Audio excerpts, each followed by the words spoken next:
I came to the United States with $100 in my pocket and an ambition for something greater.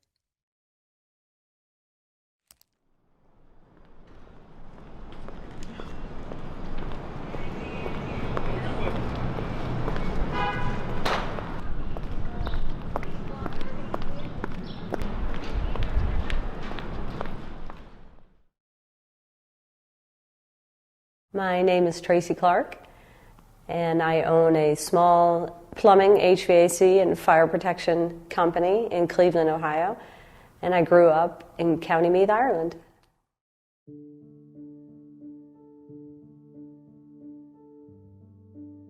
What was it like growing up in Ireland? I lived in a really small town, and every family knew each other. So think of like 100 families, and everybody knows everybody's name. And got some really good friends really quickly, close bonds. Some of them I still speak with on Facebook even to this day, 30-some years later. Everyone knew everyone's business, so that had good things and bad things. We didn't have a lot growing up. Nobody did, so it was very equal. We had a lot of fun. Played in fields, worked hard. Kids picked fruit, picked potatoes, plucked turkeys, you name it. So worked hard and played hard as kids. School was tough, designed to be that way. So that's just kind of the Irish culture. So they raise kids at a young age to, work hard and play hard and have a sense of humor.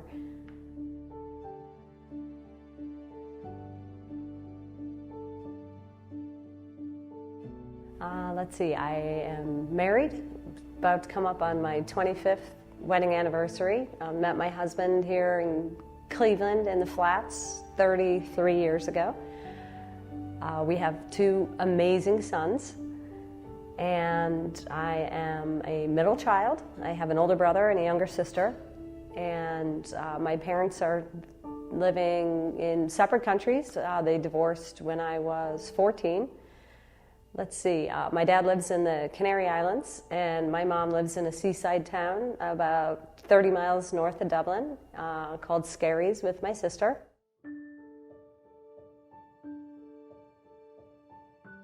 I love my family like everyone else does, but I'm just very gregarious. We do everything together.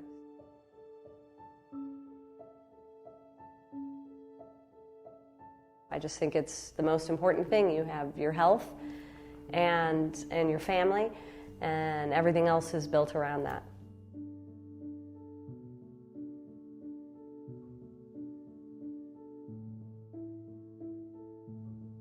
It was 1988, and I had just completed my first year of college, and I didn't do too well.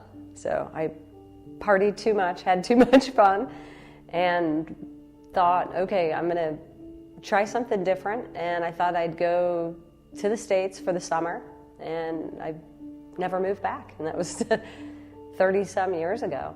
So came here initially, moved in with my grandparents, and thought I'd just be here for the summer and make some money and have some fun, etc. And ended up just loving it. Fell in love with everything about America and Cleveland. Loved the fast pace, loved the opportunity, loved the people, loved how different it was from where I grew up. It was night and day. Nobody knew anything about me. It was a fresh start, and yet I still had that network at home. So it was just cool. It was not like a new job. It was almost like a whole new life.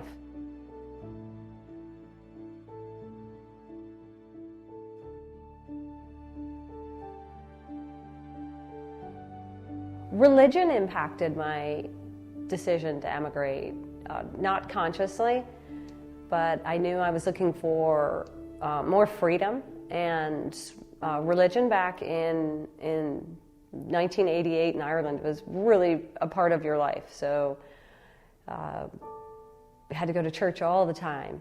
God's always watching. It governed state back then, so everything you did had that religious undertone to it, and not that I was against it, but it was just a big part of your life all of the time. And I found when I moved here that I just really strayed away from the church, not consciously, but I gave it all up, and I got back into it later. But I definitely needed a break. It was so prevalent in everything we did growing up there. We prayed, an hour in the morning, a half an hour at lunch. When we came back from lunch, before we went home, you went to church on Sundays, religious holidays. Everything we did together as groups. So the church was just always there in this big presence. And while it was fulfilling, it was just a big part of my life that I didn't miss, let's just say, when I moved.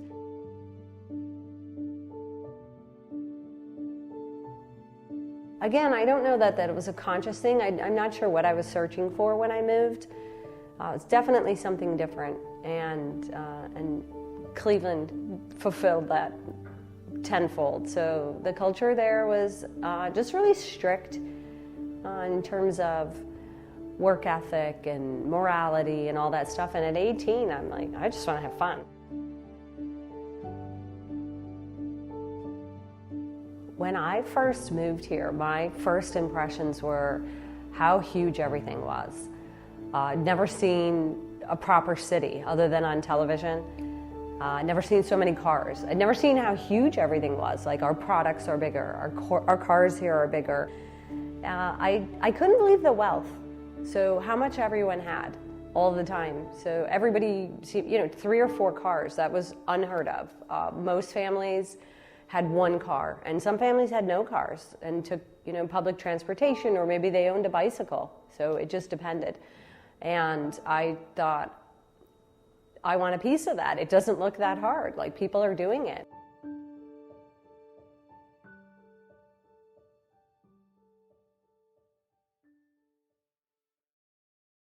I chose Cleveland. Actually, that was kind of my second choice. I really wanted to go to Miami, which in hindsight is funny. An 18-year-old and my 19-year-old friend, we were going to go to Miami. I mean, that's absurd.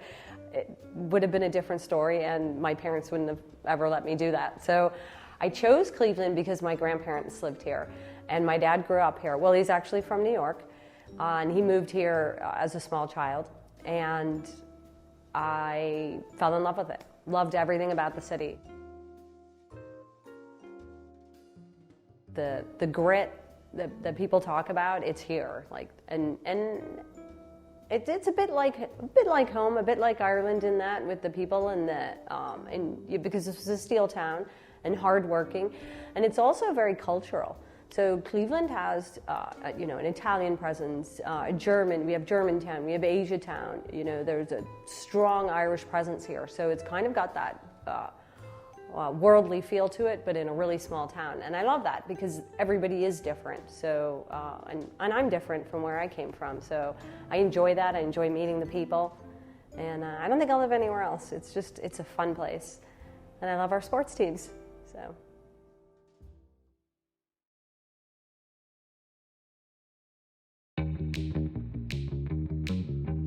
I always wanted to be a businesswoman. I wanted to manage things. I had a vision that I would wear a Navy suit, and I had no idea what I was going to do in the Navy suit, but I was going to feel important. And it's nothing like what I do now.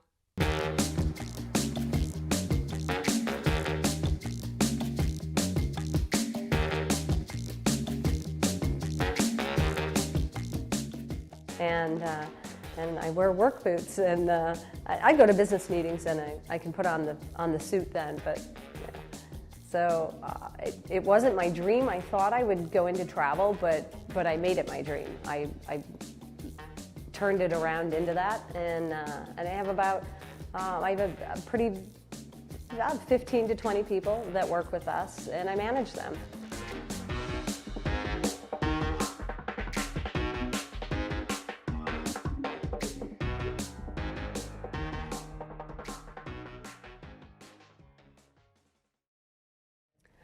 I think the biggest struggle in the beginning, being a woman in this industry, is to not pay attention to it, and that's really hard to do because people point it out. So people have bias.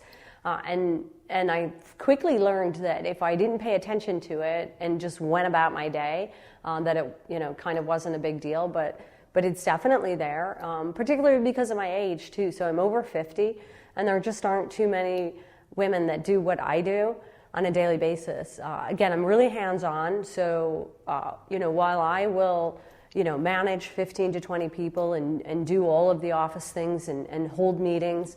And I've had some struggles. When I first started, we lost our first business 20 years ago. And I learned some valuable lessons, made every mistake there was, lost everything we had short of our house. And I came back, just with a ferociousness that no matter what, I took that and said, okay, well, I have to take that failure and learn from it and turn it into a success. And my gender certainly wasn't going to let that get in the way. So while I wasn't a typical business owner, it made me, again, it probably played back to the Irish thing where I like being a bit different. And so now I'm different in there, and I don't know if it's the attention thing or it's a challenge. I haven't quite gotten my head around it, but I do love it. I think it's funny. I step out of a van and I'll go grab my materials, and I could surely hire someone to do that. Would be no problem. I would pay somebody and they could do the deliveries. But I love that hands-on thing. I like to go in and speak with my suppliers. I like to stand at the counters and meet other people in my industry. And I guess I'm just a bit novel. And maybe, gosh, it's funny saying it now, but it's probably the attention. So, but I never get offended. I guess that's the point. I don't get offended. People say things maybe that, they just don't have a filter, and it doesn't bother me. And I roll with it, and I like it, and it's fun. It makes it interesting. I do things that most people don't do, and especially in this town.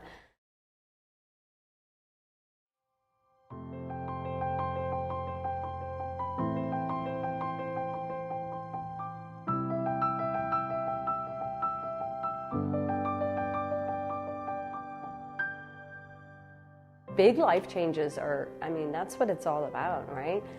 Taking that leap and the sense of pride that you have after you do something that you thought you couldn't do is way better than had you said, well, I'll just make this easy change and I'll take these little baby steps. I feel like anybody could do that. But you can't live your life saying, well, what if I'd never gone? Because then you'll just be living with guilt and yuckiness, and you got to try it, So be safe, ask for help. And don't be afraid, because that's what life is. You can't just sit around doing nothing. Just live, do the things.